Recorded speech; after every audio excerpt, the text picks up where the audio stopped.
Hello guys, तो कैसे हैं आप? आई होप आप सभी अच्छे होंगे। तो देखिए, हम लेकर आ गए हैं प्री बोर्ड परीक्षा 2023 का कक्षा 12वीं का विषय सामान्य हिंदी का मॉडल पेपर या कह लीजिए पेपर ही है वैसे तो। ठीक है, तो देखिए इसमें देखेंगे सबसे पहले समय दिया गया 3 घंटे और पूर्णांक 100 अंक का है। तो चलिए हम पूरा आपको इसको दिखाएंगे। आप इसे ट्राई करिएगा कि आपको कितना आ रहा है, और इसके ऐसे ही क्वेश्चंस आपके प्री बोर्ड और बोर्ड में आएंगे। ठीक है, तो देखिए खंड क देख लेते हैं, जिसमें पहला क्वेश्चन दिया गया है। उसका क देखिए, भारत की एकता के लेखक हैं कौन है? तो देखिए डॉक्टर वासुदेव सर अग्रवाल जी हैं। ये आपके पहले चैप्टर में भी दिया हुआ है। ठीक है, ख क्वेश्चन देखते हैं, डॉक्टर हजारी प्रसाद द्विवेदी द्वारा लिखित साहित्य सहचर किस विधा की रचना है? ठीक है, तो ये आलोचना विधा की रचना है। और ग क्वेश्चन देखिए, निम्न में से कौन प्रोफेसर जी सुंदर रेड्डी की रचना नहीं है? ठीक है, तो इसमें से देखिए भारत की एकता जो है वासुदेव सर अग्रवाल जी की है। ठीक है, तो इसलिए ये इनकी नहीं है। ठीक है, तो यहाँ पे आपको टिक लगाना है, स वाला क्वेश्चन मतलब आंसर। ठीक है, घ क्वेश्चन देखते हैं, हिंदी के प्रथम डायरी लेखक हैं। ठीक है, तो ये देखिए इसमें ये सब ऑप्शन दिया गया है, लेकिन इसमें देखिए इसके जो डायरी लेखक जो है प्रथम, ये नरदेव शास्त्री जी हैं ना। तो इसमें देखिए ऑप्शन में दिया ही नहीं है, तो हम आपको यहाँ पे कोई नहीं ऑप्शन वाला जो है टिक लगा देंगे। ठीक है, फिर देखिए अंगा वाला क्वेश्चन, भारतेंदु युग की पत्रिका नहीं है, कौन सी नहीं है? तो देखिए आनंद कादम्बिनी वगैरह ये सब दिया गया। सरस्वती पत्रिका देखिए ये द्विवेदी युग की है, तो ये भारतेंदु युग की नहीं है। इसके संपादक महावीर प्रसाद द्विवेदी हैं। ये सब आप लोग याद कर लीजिएगा, ये सब जो आपको बोर्ड वगैरह में आ सकता है। ठीक है, इम्पोर्टेंट है। और सेकंड देखिए, हिंदी का प्रथम महाकाव्य है कौन सा है? ये पृथ्वीराज रासो। इसको पक्के से याद कर लीजिए, ये बहुत इंपॉर्टेंट है। ख क्वेश्चन देखते हैं, ये देखिए काव्य में से है। ठीक है, तो मध्वाचार्यवाद का वाद है। ठीक है, कौन सा वाद? द्वैतवाद है। ठीक है, ग देखिए, दिनकर को ज्ञानपीठ पुरस्कार प्रदान किया गया, किस पर किया गया? उर्वशी पर। ठीक है, उर्वशी उनकी रचना है। और देखिए घ क्वेश्चन दिया गया है, दिनकर किस काव्यधारा के कवि हैं? ये छायावाद काव्यधारा के कवि हैं। ठीक है, और अगला क्वेश्चन है, चित्रधार की काव्य भाषा कौन सी है? ब्रज भाषा। ठीक, तो यहाँ पे आप ये टिक लगा लेंगे। आगे देखिए, तीसरा क्वेश्चन दिया गया है, अधोलिखित गद्यावतरण पर आधारित प्रश्नों के उत्तर दीजिए। तो ये देखिए गद्य आपको पढ़ना है। देखिए राष्ट्र का तीसरा अंग जन की संस्कृति है, ये चैप्टर वो राष्ट्र का स्वरूप वाला है, तो वहाँ से है। आपको संदर्भ लिखना होगा पीछे। तो रुकिए हम आपको क्वेश्चन दिखा दे रहे हैं। तो देखिए यहाँ पे आगे पैराग्राफ है, और इसका क्वेश्चन यहाँ पे देखिए, उपयुक्त गद्य के पाठ और लेखक का नाम लिखना है। तो देखिए पाठ का नाम तो अभी हमने बताया, राष्ट्र का स्वरूप, और लेखक जो वासुदेव सर अग्रवाल जी हैं। तो ये सब आपको पूरा उसके हिसाब से पढ़ के आपको करना है। आगे देखिए, आगे अथवा करके एक और दिया गया है, ये भी आप पढ़ लीजिए। देखिए भाषा और आधुनिकता वाले चैप्टर से लिया गया है। प्रोफेसर जी सुंदर रेड्डी इनके लेखक हैं, और ये सब क्वेश्चंस हैं, तो आप ये सब अपने से कर लेंगे। ठीक है, आगे देखिए, आगे दिया गया है चौथा क्वेश्चन, अधोलिखित पद्यावतरण पर आधारित प्रश्नों के उत्तर दीजिए। तो ये देखिए पद्य से आ गया है। तो देखिए ये वाला चैप्टर जो है ये आप मतलब ये पढ़िएगा। ये चैप्टर जो है कैकेयी का अनुताप वाला है ना, वहाँ से लिया गया है, और इस पर आधारित ये सब क्वेश्चन आपको करना है। वीडियो पॉज करके आप पढ़ लीजिए। ठीक है, आगे भी देख लीजिए, अथवा करके दिया है, इन दोनों में से एक करना है आपको। कहा मनु ने नभ धरणी बीच, ये वाला जो है श्रद्धा मनु से है, जयशंकर प्रसाद द्वारा जो है ये है। तो इसको आप लोग कर लेंगे संदर्भ वगैरह सब कुछ करके। ठीक है, इस प्रकार आपको चैप्टर में पता होना चाहिए कि लेखक और उसका पाठ का नाम क्या है। ठीक है, या कवि लेखक जो भी है। आगे देखिए, यहाँ पे अंगा क्वेश्चन उसी में का है। ठीक है, तो इसको आप लोग देख लीजिए। और पांचवा क्वेश्चन देखते हैं, कह दिया गया निम्नलिखित में से किसी एक लेखक जो है उनका साहित्यिक परिचय देते हैं, उनकी रचनाओं का उल्लेख कीजिए। ठीक है, तो देखिए आप लोग सामान्य हिंदी के हैं, तो आप लोग को साहित्यिक परिचय लिखना होता है। इसमें आप लोग थोड़ा सा जीवन परिचय लिख सकते हैं, 2-4 लाइन का। ठीक है, और बाकी ये सब आप लोग कर लीजिएगा। 3 ठो दिया गया है, हरिहर प्रसाद द्विवेदी, वासुदेव सर अग्रवाल और प्रोफेसर जी सुंदर रेड्डी। इसको देखिए आप लोग याद कर लेंगे, तो आपको प्री बोर्ड में भी काम आ जाएगा, और एक ना एक बोर्ड में भी आ जाएगा। ठीक है, आगे देखिए, ख क्वेश्चन दिया गया है, निम्नलिखित में से किसी एक कवि का साहित्यिक परिचय देते हैं, उनकी रचनाओं का उल्लेख कीजिए। तो देखिए उधर लेखक का था, ये कवि का आ गया। ठीक है, तो यहाँ पे 3 कवि हैं, मैथिली शरण गुप्त, जयशंकर प्रसाद और महादेव वर्मा। यहाँ से आपको करना है।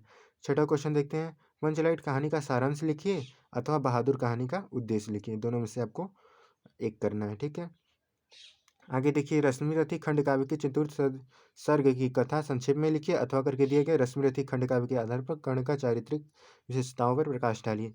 तो ये देखिए खंड काव्य जो होता है जिला वाइज होता है, तो आपके जिले में कुछ और होगा, तो वो आपको पेपर में आएगा। ठीक है, ये यहाँ के ज़िले के लिए है रश्मि रथी, तो ये यहाँ पे मतलब आ रहा है, ठीक है। ये अलग अलग आता है, तो आपको टीचर बता दिए होंगे स्कूल में, ठीक है। खंड ख आ जाता है यहाँ से, निम्नलिखित संस्कृत गद्यांश में से किसी एक का ससंदर्भ व्याख्या कीजिए, ठीक है। याज्ञवल्क्य के उवाच नव, ये जो चैप्टर है ये आत्मज्ञ एवं सर्वज्ञ चैप्टर से है, तो इसका आप लोग संदर्भ लिख लेंगे चैप्टर के हिसाब से, और इसका आपको हिंदी में जो है व्याख्या करना है, हिंदी अनुवाद करना है, ठीक है। अथवा करके एक और दिया गया है मनीषिणा, ये जो चैप्टर है वो महामना मालवीय वाला जो चैप्टर है ना, वहाँ से लिया गया है, तो इसका भी आप लोग संदर्भ लिख सकते हैं। अगर ये आपको ये नहीं करना है, दोनों में से एक करना है, ठीक है, तो आप लोग कर लेंगे, हमेशा से करते आ रहे हैं, ठीक है।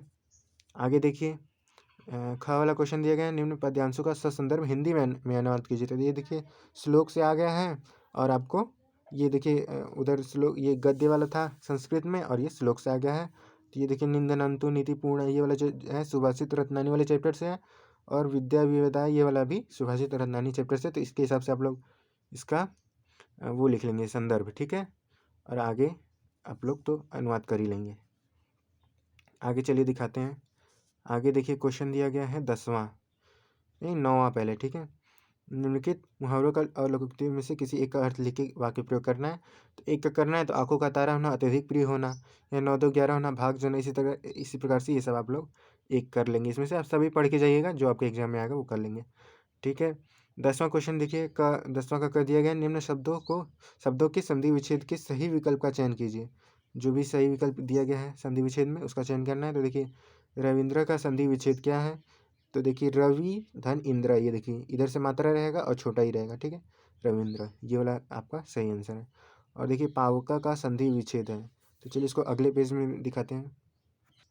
तो देखिए पावका का संधि विच्छेद करना है, तो पौधन अका, ये वाला जो ऑप्शन, पहला वाला जो ऑप्शन है वो सही है, ठीक है। इस प्रकार आप लोग करने हैं। तीसरा देखिए महर्षि का संधि विच्छेद है, तो देखिए महाधन ऋषि इज द राइट आंसर। फिर का क्वेश्चन देखिए, निम्न शब्दों की विभक्ति और वचन के अनुसार सही विकल्प का चयन कीजिए। इसमें आपको बताना है कौन सी विभक्ति कौन सा वचन है, ठीक है।